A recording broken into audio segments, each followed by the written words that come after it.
अस्सलाम वालेकुम। ये प्रोग्राम है आज मुबारक के साथ। अच्छा जनाब, फौज सियासत में हिस्सा नहीं लेती। इतना बड़ा बयान एक जिम्मेदार बंदा बार बार आके कह रहा है, किसी को यकीन ही नहीं आ रहा। क्या वजह? एक हमारे डिक्टेटर गुजरे हैं, ज़ियाउल हक साहब। उनके एक बेटे हैं एजाजुल हक। वो इस बारे में क्या कहते हैं, एक ऑडियो मुझे वीडियो भेजी किसी ने, उनकी ऑडियो सुनते हैं और फिर इस पे मैंने सोचा कोई बातचीत भी करते हैं। जी, कारों की डिग्गी में बैठकर जाते रहे आर्मी हाउस और दीगर जगहों पे। तो ये कहना कि जी इमरान खान की मुलाकात की बहुत बड़ी बात हो गई, तोशा खाना का जो इल्जाम लग गया वो बहुत बड़ी बात हो गई। यहाँ ऐसे लोग हैं जो आज कारों की डिग्गी में बैठ के कौन गया था सर? सुने, कारों की डिग्गी में बैठकर जो गए थे, आप पूछे आज जो वजीर आजम है वो गए थे और कौन गया था? कारों की डिग्गी में ये लोग वहाँ पे चीफ ऑफ आर्मी स्टाफ से मिलने जाते रहे। नो, अपना इमरान खान से ही होता है कि ये बूट पॉलिश करते हैं। अब जो बंदा छुप के जाएगा और जाके वहाँ पे मुलाकात करेगा, वो आप क्या समझते हैं कि कोई मुल्क की खिदमत के लिए ये काम कर रहा है? आप क्या समझ रहे हैं कि वो कौम की खिदमत के लिए आ रहा है? रोज़ाना आके प्रेस कॉन्फ्रेंस करनी, और जब वहाँ पे सवालात किए जाते तो जवाबात नहीं होते, तो फिर कभी उल्टा सीधा शेर पढ़ना शुरू कर दिया, कभी बोंगियाँ मारनी शुरू कर दी। तो वहाँ पे जो फैसले होते हैं, जब चोरी छुपे जो फैसले होते हैं, उसको एनआरओ नहीं कहते तो क्या कहते हैं? मुझे बताइए। क्या सौदेबाजी होती है चोरी छुपे? दिन की जो रात के अंधेरे में काम हो रहे हैं, या डिग्गी में छुप के जाना, तो चीफ ऑफ आर्मी स्टाफ है या कोई भी, उसको ही पता है कि इसकी कितनी इज्जत है और ये क्यों आया हमारे पास। हो सकता है वो कादर खां प्रोग्राम, मैंने एक फिल्म देखी थी कि वो किसी को ले आया कि यार अभी इससे आपका काम करवा देते हैं, तो उनको कहता बाहर रुको। वो बाहर रुके तो अंदर जाके तो उसके पाँव पकड़ लिए, पाँव ही ना छोड़े। वो कि क्या हुआ? कहता ये इससे दस्तखत करेंगे तो मैं पाँव छोड़ूंगा। उसने कहा यार जान छुड़ाओ, दस्तखत किए ताकि ये मेरे पाँव छोड़ दे। और बाहर आकर बड़क लगाई, मैंने जाके दबका लगाया, उसने दस्तखत करके दे दिया या रो शो डाला, कुछ इस तरह का था। देर हो गई देखी फिल्म। तो ये कादर खां प्रोग्राम जो किया जाता है वहाँ पे, ये क्यों किया जाता है? वो इसलिए किया जाता है कि मुल्क का बेड़ा गर्क करने के लिए। वो इसलिए किया जाता है कि वहाँ पे छुप के डिग्गी में जाके सौदेबाजी की जाती है, और बाहर आके जब आपने इनको देखा, अगर ये आपके मौजूदा वज़ीर आज़म साहब इस वक्त जो बड़ी बड़के लगा रहे हैं लंदन में, किस तरह ये खज्जल ख़राब होते हैं आके, या ये जो मरियम औरंगज़ेब है या दूसरे तीसरे नवाज शरीफ है, इनको कोई मुंह नहीं लगाता, सवाए चोर चोर के नारे लगाते। वहाँ पे आगे पीछे इन लोगों ने इनको सर पे बैठाया हुआ, इनकी औकात ही नहीं है ये वाली। और जब किसी को आप औकात से ज़्यादा सर पे चढ़ा लेते हैं तो वो आपके लिए मुसीबत बन जाता है। ये ज़रूरी नहीं कि शहबाज शरीफ किसी और को भी इस तरह ज़्यादा उसकी औकात से ज़्यादा इज्जत मिल जाए तो वो भी लोगों के लिए अज़ाब इलाही बन जाता है। तजर्बा करके देख ले। मैंने इधर यूरोप में ज़िंदगी गुजारी, मैंने ऐसे ऐसे लोग भी देखे जो इस काबिल नहीं थे, लेकिन जब उनको इज्जत दी गई, बाद में सबसे पहले उन्होंने उसी बंदे पे हमला किया, उसी का बेड़ा गर्क किया, और वो आज भी उसी तरह खज्जल ख़राब हो रहे हैं।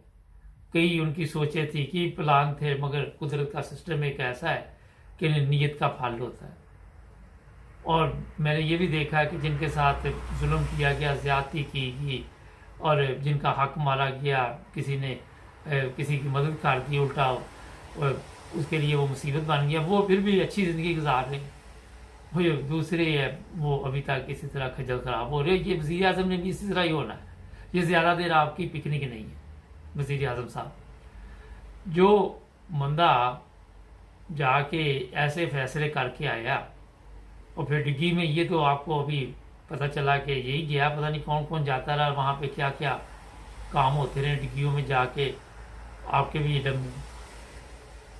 एक और इसमें इजाफा कर दूँ कि जब इन लोगों को मतलब होता है, अगर इनको चीफ ऑफ आर्मी स्टाफ से मतलब है या चीफ जस्टिस से, तो उनकी हर ये ख्वाहिश पूरी कर देते हैं, उनकी हर बात ये मानते हैं। और जब इनका मतलब निकल जाता है, आपने देखा कोई भी इनको चीफ ऑफ आर्मी स्टाफ को आगे चलने के लिए मदद नहीं कर रहा, कह रहे कि बेहतर है कि ये भी घर चला जाए। घर क्या जाना, वो बेचारा आ जाएगा बेल्जियम, उसने ज़ाहिर है इतनी ज़्यादा प्रॉपर्टी वगैरह ली हुई है, तो खाली पड़ी हुई है, वहाँ आके कुछ रौनक मेला लगाएगा और ज़िंदगी बाकी गुजारेगा। क्योंकि पाकिस्तान में तो ऐसे बंदे के लिए मुश्किल है, या तो वो भी फिर डिग्गी में घूमे फिरे, जब पेंशन पे चला जाए तो उसके बाद फिर आम लोगों में तो नहीं जा सकता कि आम लोगों में जिस तरह इमरान खान चला जाता है, या कोई जो ऐसे लोग हैं जिन्होंने कोई थोड़ी बहुत ही खिदमत की है वो चले जाते हैं।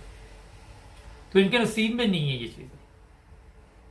आप अगर अच्छे तरीके के साथ कौम की खिदमत करें तो कौम इतनी बेवकूफ़ नहीं कि आपको सर पे ना बैठाए। और ये वही कौम है जो बाद में जूते भी मारती है। जिस तरह भुट्टो के आपके इलम में होगा कि शराब की पिला रहा था, फिर कुत्ता पकड़ा हुआ था, फिर जूते मार रहे थे। क्या जिल्लत और रसवाई थी उस बंदे। बाद में जो डिक्टेटर आया, जो इसका बाप था एजाज का ज़ियाउल हक, वो ज़बरदस्ती गवर्नमेंट में आया, आके कोड़े मारे, तशद्दुद किया, ये किया वो किया, ड्रामा शरामा करके इमाम को डरा के 10-11 साल तक वो गवर्नमेंट करता रहा। अगर मरता ना था आज तक वो अभी तक गवर्नमेंट में बैठा होता। इस्लाम के नाम पे आया और इस्लाम के नाम पे वोट रेफरेंडम कराया। सुबह से शाम तक झूठ, और झूठ के अलावा कोई चीज़ उसके पास नहीं थी। 90 दिन में इंतखाब करेंगे कि इंतखाब को बताया मिट्टी डालो, आप क्या बाहर इसकी बार बार बात करें। तो ये चीज़ें जो आप सुनते हैं, ये सियासतदान बाहर निकालते हैं ये बातें, ये आहिस्ता आहिस्ता निकलती हैं, एकदम नहीं निकलती। जो हालात आज पाकिस्तान में बने हुए हैं, आप क्या समझते हैं कि ये पाकिस्तान की आवाम के लिए कोई अच्छे फैसले करने के लिए गवर्नमेंट आई थी, या जो जिन्होंने ये लेके आए उन्होंने इनको इसलिए लाए है कि ये कौम की कोई खिदमत करें? जो आपका ये है शहबाज शरीफ, अगर ये इंग्लैंड में हो तो कोई 4 बंदे समझदार बैठे हों तो इसको मेरा बाजार भेज दें कि कोई दही ले आओ या रोटी ले आओ, कोई ज़रूरी बात उन्होंने करनी हो तो कमरे में ना बैठने। मैं सही बता रहा हूँ आप, जिस तरह की उसकी हालत है, जिस तरह की मैं कोई प्रोग्राम देखता हूँ, मुझे इधर को फ़ोन आ जाता है पाकिस्तान से, तो बड़े छोटे छोटे शहबाज शरीफ है मांगने वाले, तो वो लिखते रहते हैं मेरे अब्बे का ऑपरेशन है, मेरी अम्मी का ऑपरेशन है, मैं मांगने वाला नहीं हूँ। इस तरह के मैसेज आते रहते। वो जैसे ही मैं मैसेज पढ़ता हूँ मुझे ये बात वक्त याद आ जाता। पूरी कौम को फकीर बना दिया। ऐसे तरीके बताए मांगने के कि अब्बा जी भावें 10 साल पहले वफात पा चुके हो, ऑपरेशन अब हो रहा है। तरीका वारदात बताया है, मैसेज दिया है। और वो कौम जो है जिनको तो शऊर आ गया है, मेरा वो लोग तो कहते हैं 60% को आ गया, मेरा तो ख्याल है कि अभी 25-30% को आया। बाकी अभी भी हेरा फेरी फ्रॉड प्रोग्राम, फ्रॉड वैसे सारी लगा रहे, ये नहीं कि ये नहीं लगा रहे। तो ये सब चीज़ें क्यों हो रही हैं ये बताइए ना। आप चीफ ऑफ आर्मी स्टाफ साहब इसके बयान कर भेजें, अपना वो जो इफ्तिखार है उसको करें ज़रा प्रेस कॉन्फ्रेंस करके, ये एजाज़ुल हक की जो बात है इस पर करे प्रेस कॉन्फ्रेंस से, आवाम को इतमाद में ले कि ये डिग्गी में नहीं आता रहा। बगावत के तो फराड एजेंसियाँ आके मुकदमा दर्ज करती, लोगों को तशद्दुद करती, और इस तरह के काम तो बड़ी जल्दी करते। जो बात काम की उसकी तरफ आए और लोगों को बताइए कि ये झूठ बोल रहा है, ये सच बोल रहा है। आप तो कहते हैं आप सियासत में हिस्सा नहीं लेते, हमारा तल्लुक कोई नहीं सियासत से, हमारा कोई लेन देन नहीं। तो ये क्या कहानी है? फिर अगले दिन थोड़े दिन ठहर जी कुछ और भी बाहर आ जाएगा कि चीफ ऑफ आर्मी स्टाफ कैसे मिलने जाता रहा है। हर चीज़ सामने आ जाती है आज।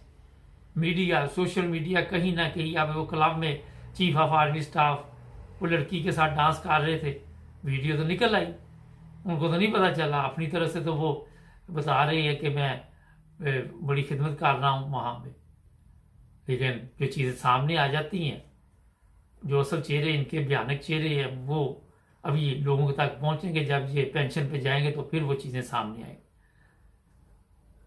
जब भी आप देखिए हमारे मुल्क की मुसीबत ये है कि कोई अर्से से बाद चीज़ें बाहर निकलती हैं। भुट्टो का केस था, सुप्रीम कोर्ट ने कितने साल बाद जाके कहा है जनाब ये एक अदालती कत्ल था। तो आप खुद अंदाजा लगाएं पाकिस्तान किस तरफ जा रहा है। हमारे चैनल को सब्सक्राइब करना मत भूलिए। अस्सलाम वालेकुम नाज़रीन, प्रोग्राम है आज पाकिस्तान के साथ और पाकिस्तान के हालात में ही करेंगे बातचीत। हमारे दोस्त इस वक्त स्पेन में मौजूद हैं, इनसे पूछेंगे क्योंकि इन्होंने कहा था कि जनाब ये सबको फौज अभी इकट्ठा करेगी फिर इनकी मरम्मत करेगी। अभी तक कुछ नज़र तो आ नहीं रहा, मरम्मत नज़र नहीं आ रही, इकट्ठे तो वैसे हो रहे हैं। अभी खबर आ रही कि नवाज शरीफ साहब वापस जा रहे हैं, मरियम पाकिस्तान से इधर आई हुई है इंग्लैंड में। अस्सलाम वालेकुम सर। वालेकुम अस्सलाम वरहमतुल्लाहि वबरकात। कैसे हैं मुबारक भाई आपकी? हाँ जी ठीक। मुझे एक बात याद आ गई, पिछली दफा कराची से कॉल आई, उन्होंने आपके प्रोग्राम पे स्पेशल तबसरा किया कि जो प्रोग्राम मैंने देखा तो उसमें मुझे समझ नहीं आई कि पाकिस्तान के हालात जिस तरह आप बयान कर रहे थे उस तरफ जा नहीं रहे। तो मैंने कहा ये भी आपको बता देता हूँ। तो आज क्या बताएंगे हमारे देखने वालों?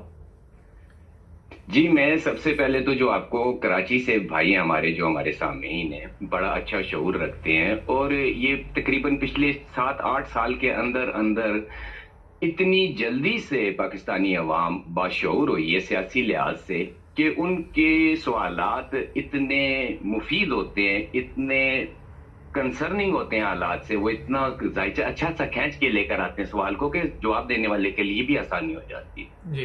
तो मैं इब्तिदा यहाँ से करता हूँ कि जो उन्होंने कहा कि मैंने कहा था कि ये सब कुछ आर्मी और खान की मर्जी और मंशा से हो रहा है। ये जितने हालात क्रिएट हुए, मैं उसकी ये कहते हैं कि जी वो दिखाई नहीं दे रहे। कैसे नहीं दिखाई दे रहे हैं आपको? आपने देखा नहीं पंजाब का पूरा मार्का, पंजाब की हुकूमत एक दफा हमजा शहबाज को दे के फिर उसे वापस ले लेना, फिर उसके बाद अभी ये खान साहब की 6 सीटें विन कर जाना, फिर उसके बाद अब बिलखुसूस एक आखिरी चीज रह गई है जो मैं इनको शुरू दिन से देख रहा हूं कि ये क्या करते चले आ रहे हैं।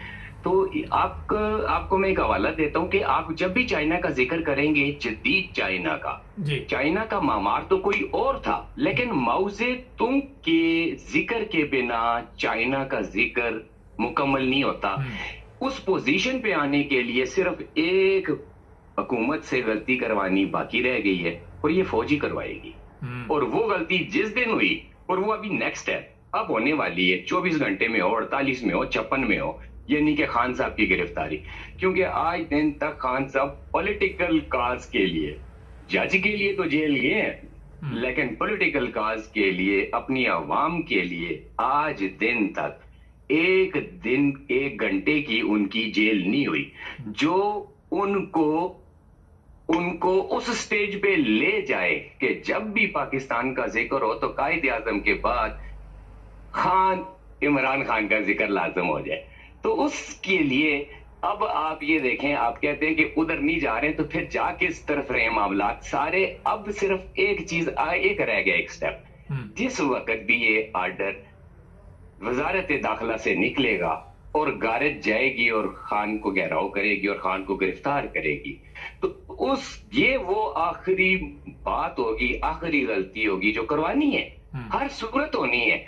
ये हुए बिना बात बनती नहीं है। कुछ मुद्दे उस तरफ से इन्होंने प्लान देखे कैसे किया। आर्मी की मैं बात करता हूं। अभी आर्मी ने हमें आज से 3 साल पहले 5th जनरेशन वार के बारे में समझाया। 5th जनरेशन वार क्या होती है। हमारे बहुत से मीडिया पूरे को सामने बिठा के ब्रीफ किया गया कि 5th जनरेशन वार क्या होती है, जबकि जो ब्रीफ कर रहे थे वो खुद 7th जनरेशन वार के अंदर पूरे डूबे हुए थे। वो 3 मार्च पे सियासत कर रहे थे, वर्दी पहन के, इंटरनेशनल सियासत। भले खान पाकिस्तान में सियासतदान है, भले दूसरी पार्टियां, लेकिन असल सियासत आज भी पाक फौज के पास है, तभी तो पाकिस्तान बचा हुआ है। तो वो इंटरनेशनल सियासत को भी देख रहे थे 7th जनरेशन वार में, वो इलाकाई सियासत को भी देख रहे थे, जिस इलाकाई सियासत में ईरान की सियासत, चाइना, अफगानिस्तान, भारत, ये जो आपके साथ साथ जितने मुल्क हैं, और जैसे आपका कश्मीर का, इसको हो गया इलाकाई सियासत, वो भी फौज कर रही है। और मुल्की सियासत, मुल्क के अंदर भले खान की हुकूमत हो, भले किसी की भी हो, बेसिकली आर्मी है। और ये आर्मी ने प्लान उस दिन किया जिस दिन खान ने पहला विजिट किया था अपारा का। और ये अपारा की तारीख का पहला विजिट था जिसमें प्राइम मिनिस्टर पाकिस्तान ने वो सवालात किए कि जो ब्रीफिंग दे रहे थे उनको ब्रीफिंग देने का मजा आया और उनको समझ में आया कि आज जो स्टोरी हम कर रहे हैं भैंस के आगे बीन नहीं बज रही, आगे एक सेंसेबल पाकिस्तानी बैठा हुआ है। तो ये प्लान तो उस दिन बन गया था उन लोगों के लिए जो हुकूमतें बनाते हैं मुस्तकबिल की। 5 साल बाद किसकी हुकूमत बनानी है? ये अवाम बनाती है क्या पाकिस्तान की? नो वे। लेकिन अब उस जगह पर ले आए कि वो ये अवाम से वही हुकूमत बनवाएंगे। और इसका जो सबसे बेहतरीन अमरी मुजाहिरा था, मैं फिर कहता हूं, जब से 23 मार्च की परेड पाकिस्तान में उसका पहला इनेकाद हुआ है, उससे लेके आखिरी परेड जो अभी गुजरी है 23 मार्च 2022 को, इस परेड में जो वेलकम प्रेजेंटेशन दे दी गई है, ये उस पे आखिरी मोर शब्द की थी। आज ये कल का फैसला आया है, खान का चेहरा देखें, खान की बॉडी मूवमेंट देखें, खान की बॉडी लैंग्वेज देखें। और खान की लैंग्वेज की तो मिसाल मैं क्या दूं कि ये जो इकोनॉमिक के नाम से ये जो ये एक शाया होता है आपका मैगजीन, तो देखें वो उसकी कितनी फॉलोइंग है। और वो आज की रिपोर्ट में कह रहा है कि खान अपनी पीग के ऊपर जो आज फेमस है, जो दिलों की धड़कन है, पहले कभी नहीं था। तो यहां तक कौन लेकर आया है?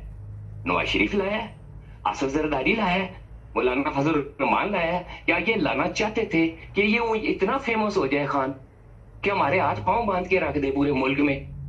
नहीं, जो कुछ किया है आप देख लें, किस रंग में कैसा खेला है। अगर बाजवा साहब ने रहना होता, अभी भी ऐसे शोर मचा हुआ है, वो क्या कहते हैं, जग के अंदर तूफान नू बर्पा करना चाह रहे हैं मीडिया हमारे लोग। यही तो वो 5th जनरेशन वार से खाई थी जिसके अब मजे ले रहे हैं आप सब लोग। दिख कुछ रहा है, हो कुछ रहा है, अपनी जगह आके बैठेगा सब कुछ। मैंने पहले भी कहा था ये आखिरी इलेक्शन खेलेंगे आप, इसके बाद आपके पूरी हर चीज को सेट करने के लिए यही तो ग्राउंड बनाकर दिया जा रहा है। 2/3 अक्सरियत से आ, और उस अक्सरियत से आ जिस पे दुनिया की कोई ताकत, कोई मीडिया, कोई ग्रोह आपको चैलेंज नहीं कर सकता कि ये हुकूमत फौज ने बनाई है, ये हुकूमत इंटरनेशनल माफिया ने बनाई है, ये हुकूमत अमेरिका ने बनाई है, ये हुकूमत जनाब चाइना या रशिया की मिलाप की वजह से बनी। Nobody can challenge. इस दफा सब कहेंगे, वाशिंगटन पोस्ट से लेके ये जो 6 घंटे का अखबार को इस्लामाबाद में छपता हो शाम को, उसकी भी हेडलाइन ये होगी, पाकिस्तान में पाकिस्तानी अवाम की मुंतखब करदा 2/3 अक्सरियत से जायद हुकूमत का वजूद मंजर आम पर आ गया खान की सूरत। That's all. ये एंड है। इंशाअल्लाह आप देखेंगे, अपनी आंखों से देखेंगे। ये मेरा उन भाई को जवाब था। अभी मुबारक भाई आपके पास है। अच्छा, ये बताइए कि जिस तरह आप कह रही है कि बाजवा साहब आप चले जाएंगे, बाजवा साहब खुद भी तंग आए हुए हैं जो सोशल मीडिया पे इस वक्त उनके खिलाफ मुहिम चल रही है।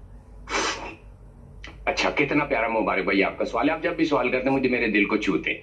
मुझे एक सवाल, आपके सवाल में मेरा एक सवाल पहले, आपका जवाब देने से पहले मुझे ये बताएं, जब से रिजीम चेंज हुई है सबसे ज्यादा बदनाम कौन हुआ?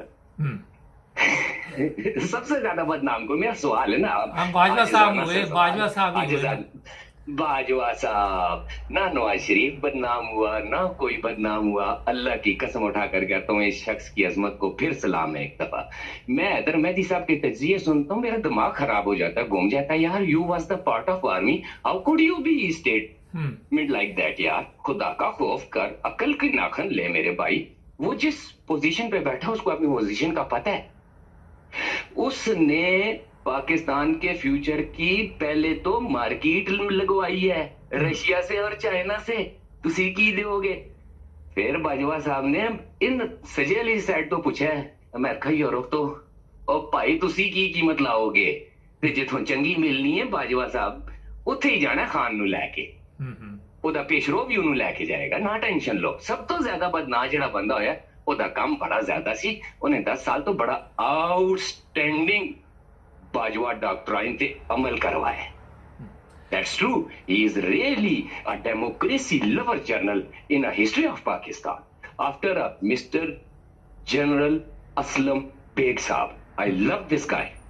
मेरी रूह भी उसको सलाम करती है असलम बेग को। पहला चीफ ऑफ आर्मी स्टाफ है जिसको दिल की गहराइयों से सलाम और उसके लिए इज्जत से आंखें झुक जाती। पाकिस्तान आर्मी का जर्नल असलम बेग को फॉलो करना चाहिए। बाजवा साहब done a very good job, very nice. बदनाम हुए लेकिन मुल्क की खातिर हुए, अच्छा लगे, कुर्बानी दी उस बंदे ने। अच्छा सर, जो अवाम अजियत में गुजर रही है उसका जिम्मेदार कौन है तकलीफ में? अब देखें, मेरी बात सुने। मेरी और आपकी 29 अप्रैल को बातें हो रही थी, जिस किसी ने मेरी इस जवाब को समझना चाहता है वो 29 अप्रैल वाले हमारे आपस की आपके और मेरे मजाकरे के दरमियान जो बातें हुई थी उसमें मैंने कहा था पाकिस्तान 2 सूरतों में कन्वर्ट हो सकता है। या तो ब्लड शावर हो, मैं देखता हूं कैसे नहीं ठीक होता। Blood shower what you do you get what I mean? मैं क्या कहना चाहता हूं ब्लड शावर के हवाले से कि 22 करोड़ अवाम है, कम से कम 8 करोड़ को तो उड़ा दो। इसे कहते हैं ब्लड शावर, जिसमें तमाम जितने ओहदेदार आने A to Z गलती की कि नहीं की उड़ा दो। इट्स काला इनकलाब, ब्लड शावर।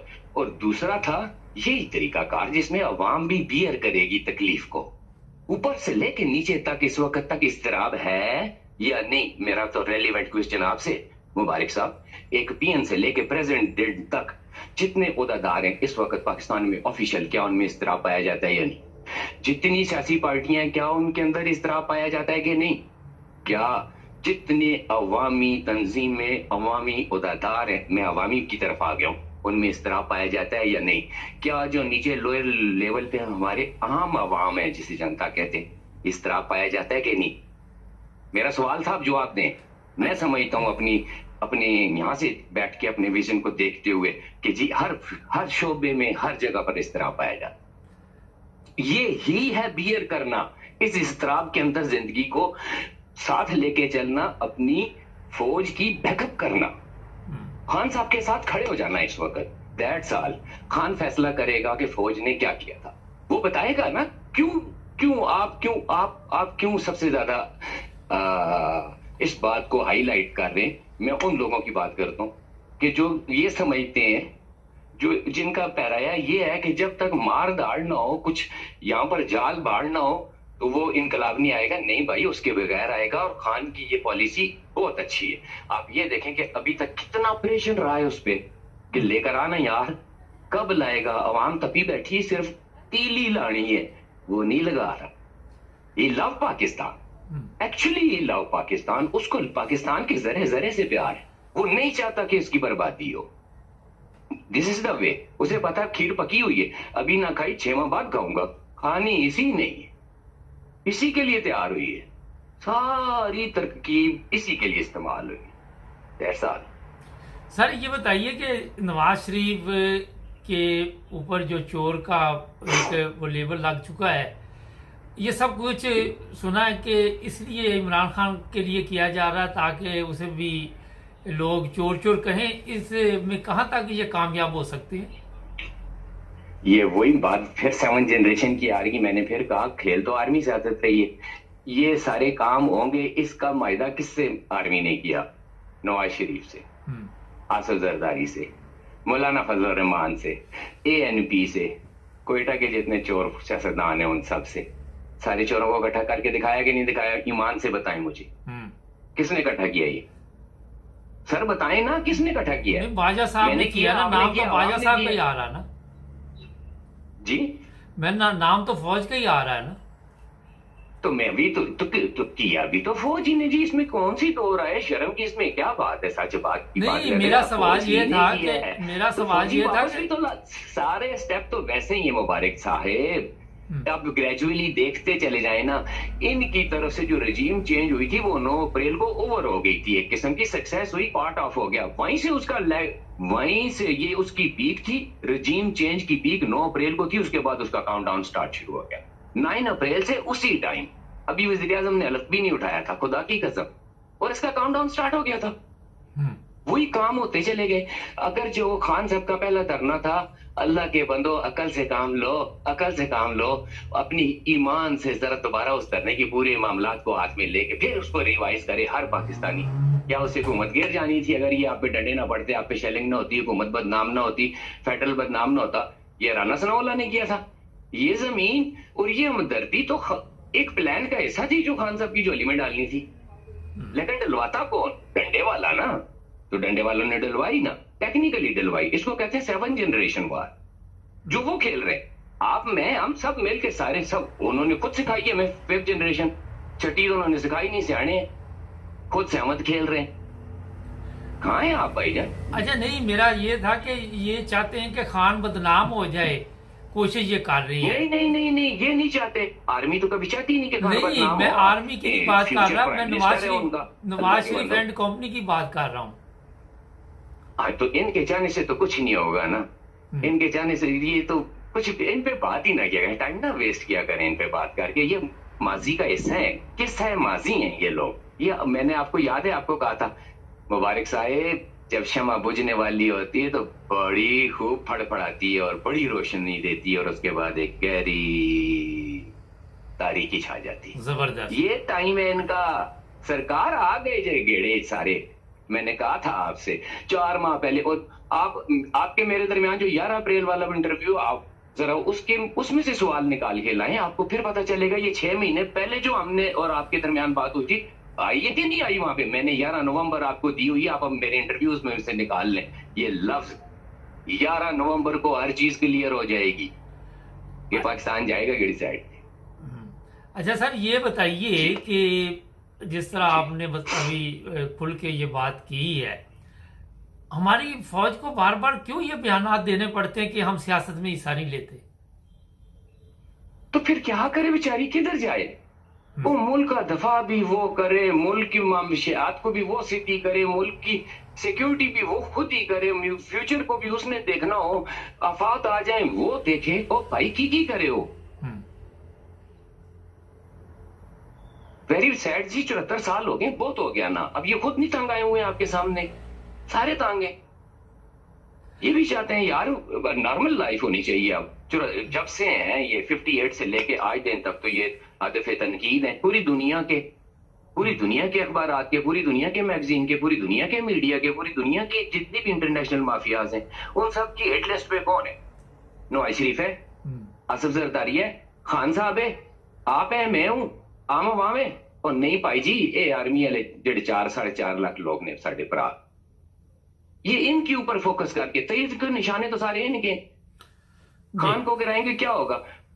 एक हाथ समझ ले आर्मी का, अब बाजू ही जाया होगा ना, पूरा बदन तो नहीं जा रहा, ये बात है। अच्छा, आखिर तो ना लिया करें लाइट, आखिर पे एक इसकी कुर्बानियों को भी लाइट ना लिया करें। जी ठीक है। आखिर पे एक कल बंदे ने लिखा हमारे जो कमेंट्स हैं कि 9 ब्रदर्स टीवी आप जो बातें कर रहे हैं मुल्क की बदनामी का बायस मान रही हैं। इसमें कौन सी बदनामी? अगर आप सच बोलते हैं तो बदनामी शुरू हो जाती है। जी बिल्कुल, जैसा वो शख्स है, जैसा उस भाई मेरे ने जो बात की है, मैंने तो आपके चैनल को इतना वाज़े, इतना नीट एंड क्लीन पाया है। मैंने जान अल्लाह को देनी मुबारक भाई, ना नवाज शरीफ को तो ना इमरान खान को। मेरा आपका प्यार तो पाकिस्तान है, जो पाकिस्तान के हक में हमें तो वो अजीज है, चाहे वो काला है, चाहे वो पीला है, चाहे भी किसी भी रंग और नस्ल हमारे चारों सूबों में से किसी भी सूबे से तल्लुक रखता है, हमारी टेरिटरी में से वो कहीं से भी है, हमारे लिए वो हमारा मौसम है, मौसम पाकिस्तान है। अगर वो वाकई पाकिस्तान का खिदमतगार है तो वो हमें दिल से हमारे लिए काबिल कदर है। लेकिन हमारे माशरे की डीएनए ऐसा है, आप देखें, हम जानबूझ के लेतरे बनने की कोशिश करते हैं, हम जानबूझ के लेले बनने की कोशिश करते हैं, हम जानबूझ के अगले को किसी को खान बना देते हैं और खान खान खान खान खान करके उसको आसमान के ऊपर बैठाते हैं। किसी को चौधरी करते हैं, चौधरी चौधरी चौधरी चौधरी, और जनाब कितने पहुंचाता है? मुरीख पे पहुंचा दिया। बट सबको उठाया है जनाब, वो आपने जनाब उसको अतारत पे पहुंचा दिया। ये कौम है हम, तो आप इनके कमेंट से ना दिल बर्दाश्त हो। आप जिस काम पे हैं, जिस मिशन पे, उसको जारी और सारी रखें। आपका मिशन आगे का है।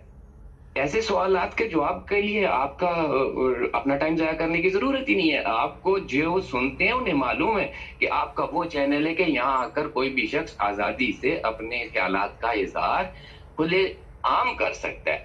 अच्छे लफ्जों में मैंने यहाँ किसी को गाली गलौज करते नहीं देखा। अच्छा, ये किसी की जिस तरीके से टीवी के चैनलों पे इतनी गंदी गंदी बातें कर जाते हैं घटिया, किसी को मैंने नहीं सुना आपके चैनल के तवज्जो से किसी ने कोई ऐसे बुरे लफ्जों में किसी से के लिए कोई बात की हो। जी, बहुत शुक्रिया आपका। मैं सर ये आखिर में वक्त खत्म हो गया, आपके साथ कल भी करेंगे प्रोग्राम। नाज़रीन, मैंने इनको कॉल की, मैंने कोई फरमाइशी ये प्रोग्राम नहीं हमारे होते, मैंने इनको भी कोई पता नहीं था क्या सवाल करना। कराची वाली भी बात उसी वक्त की गई, क्यों जी, ऐसी है ना।